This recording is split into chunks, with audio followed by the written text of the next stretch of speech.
में आप लोगों का स्वागत है। प्रत्येक सोमवार को करेंट अफेयर्स और बिहार स्पेशल का क्लास चलता है और इस सोमवार के करेंट अफेयर्स में आम बजट जो भारत सरकार के द्वारा पेश किया गया जिसे बजट कहते हैं, तो वही आम बजट 2026-27 के लिए पेश हुआ है। वही आम बजट की क्लास हुई है, जनरल हो रही है, तो जनरल बजट कहते हैं आम बजट 2026। तो वही आम बजट में देखिए, वित्त मंत्री निर्मला सीतारमन ने रविवार दिन था 1 फरवरी 2026 को लगातार 9वीं बार बजट पेश किया। बजट पर ध्यान देने की बात है। बजट का अंग्रेजी होता है BUDGET, बजट। बजट फ्रांसीसी शब्द है जिसका अर्थ होता है बुगेट होता है, जिसका अर्थ होता है चमड़े की थैली। तो ये बजट है, तो मतलब भारत की अभी वित्त मंत्री है निर्मला सीतारमन, जो साउथ से आती है।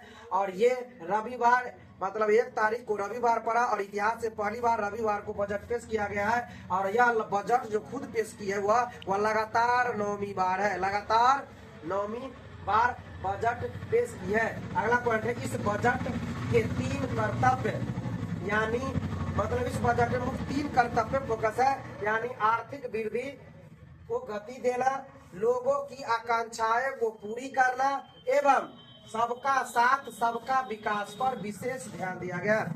इस बार का जो बजट है 26-27 का 3 कर्तव्य, यानी आर्थिक वृद्धि को गति देना, लोगों की आकांक्षाओं को पूर्ति करना और सबका साथ सबका विकास पर विशेष ध्यान दिया गया। नोट में लिखा हुआ है, केंद्रीय या भारत की वित्त मंत्री, केंद्रीय वित्त मंत्री कहिए, भारत का वित्त मंत्री कहिए या वित्त मंत्री कहिए, सीधा भारत होगा। निर्मला सीतारमन ने अपने कार्यकाल का 9वां एवं कर्तव्य भवन में तैयार पहला बजट रविवार 1 फरवरी 2026 को संसद भवन यानी लोकसभा में पेश किया।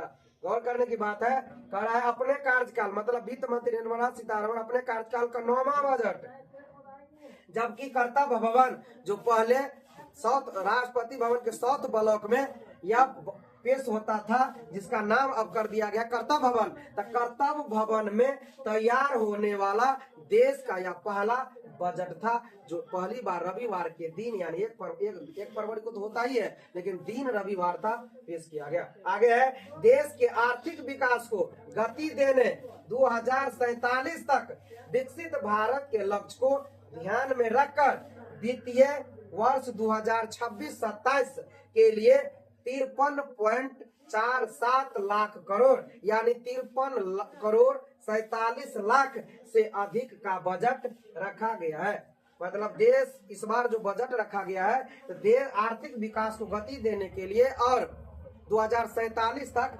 भारत को विकसित बनाने के लक्ष्य को ध्यान में रखकर वित्तीय वर्ष 2026-27 को जो बजट हुआ है वह बजट है 53.47 लाख करोड़ से अधिक का रखा गया है। आगे है पॉइंट, यह बजट बुनियादी ढांचे विनिर्माण एवं निवेश को बढ़ाने के सुधारों पर केंद्रित है। इस बार का जो बजट पेश हुआ है वह बुनियादी ढांचा विनिर्माण सेक्टर और निवेश यानी इन्वेस्टमेंट को बढ़ाने के सुधारों पर केंद्रित किया है। इसके लिए पूंजीगत व्यय का लक्ष्य बढ़ाकर 12.2 लाख करोड़ का प्रस्ताव किया गया है। भारत सरकार को जो पूंजीगत व्यय खर्च करने का जो एक्सपेंडिचर है, पूंजीगत कैपिटल एक्सपेंडिचर को लक्ष्य को बढ़ाकर 12.2 लाख करोड़ का प्रस्ताव किया गया है।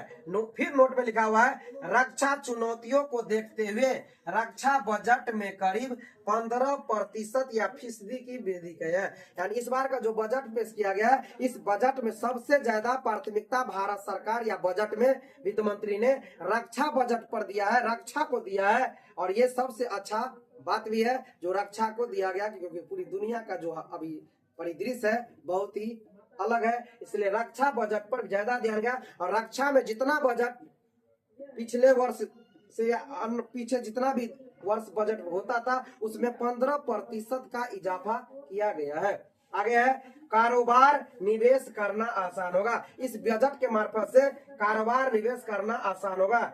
इस बजट में दिव्यांगजन, पूर्वोत्तर क्षेत्र, रोजगार, चिकित्सा, महिला उद्यमिता, खेल, युवा लघु, छोटे एवं मध्यम एमएसएमई कहते हैं उद्योगों पर भी विशेष ध्यान देते हुए ऐलान किया गया। मतलब इस बार का जो बजट में है कि दिव्यांग जन पर विशेष फोकस। पूर्वोत्तर क्षेत्र मतलब भारत का पूर्वोत्तर राज्य है। पूर्वोत्तर राज्य में कुल 8 राज्य होता है, 7 सिस्टर और 1 सिक्किम, तो टोटल 8 राज्य होता है। उस पर अलग से बजट में प्रावधान किया गया है। रोजगार, एम्प्लॉयमेंट, चिकित्सा, मेडिसिन, महिला उद्यमिता यानी वुमेन एंटरप्रेन्योरशिप पर ध्यान दिया गया है कि महिला को बढ़ावा दिया जाए। खेल है ना, स्पोर्ट, युवा, लघु, मध्यम एवं छोटे उद्योग जिसे एमएसएमई कहते हैं। और भारत सरकार में अभी जो इसका मंत्री है बिहार के रहने वाले गया जी के सांसद जीतन राम मांझी है। इस उद्योग पर विशेष देने की बात कहा गया है। आगे है दूसरा नंबर दिया है पॉइंट में, गैर जरूरी प्रावधान हटाए गए हैं। इस बजट से जितने भी गैर जरूरी थे उसको हटाया गया है। बजट में उन प्रावधानों को हटाया गया है जो अब गैर जरूरी हो गया है, जो उससे उतना मतलब नहीं है। अगला है उद्योग एवं विनिर्माण के लिहाज से भी ये बजट अहम माना गया है। उद्योग और विनिर्माण पर ज्यादा फोकस है, खास करके लघु मध्यम उद्योगों को चैंपियन बनाने, लघु और मध्यम उद्योगों को चैंपियन बनाने और छोटे या सूक्ष्म उद्योगों को सहायता प्रदान करने के लिए अलग से 10,000 करोड़ की इक्विटी या समान सहायता और आत्मनिर्भर भारत कोष 2,000 करोड़ रुपए अतिरिक्त डालने का ऐलान किया। मतलब है इस बजट में लघु मध्यम उद्योग को चैंपियन बनाना है कि जितनी गति से वो बढ़े उसका और आगे बढ़ाना है। और छोटा जो सूक्ष्म उद्योग है उसकी सहायता के लिए इक्विटी फंड यानी 10,000 करोड़ का समान सहायता राशि देने की बात कहा गया है। और साथ ही साथ आत्मनिर्भर भारत कोष में 2,000 करोड़ रुपए अतिरिक्त डालने का ऐलान किया गया है इस बार के बजट में। आगे लिखा हुआ है भविष्य की जरूरतों पर जोर।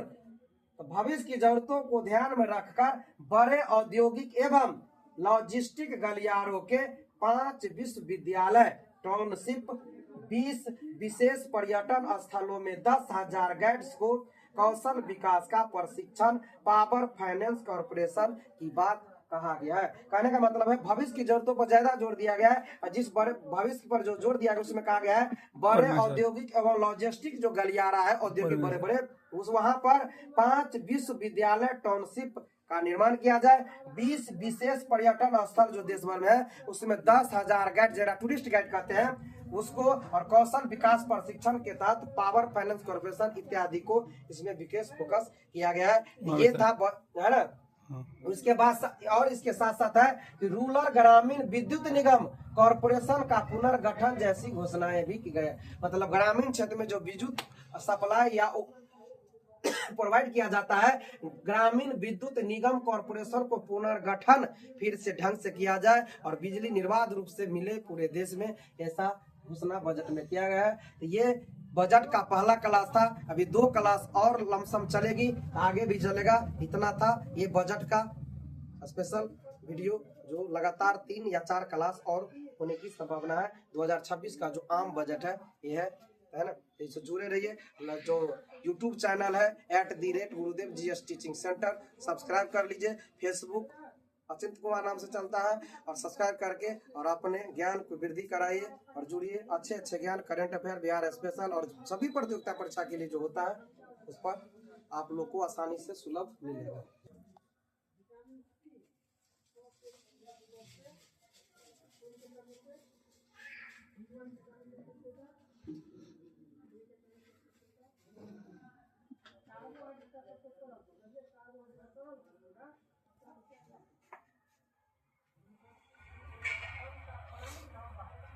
चलिए।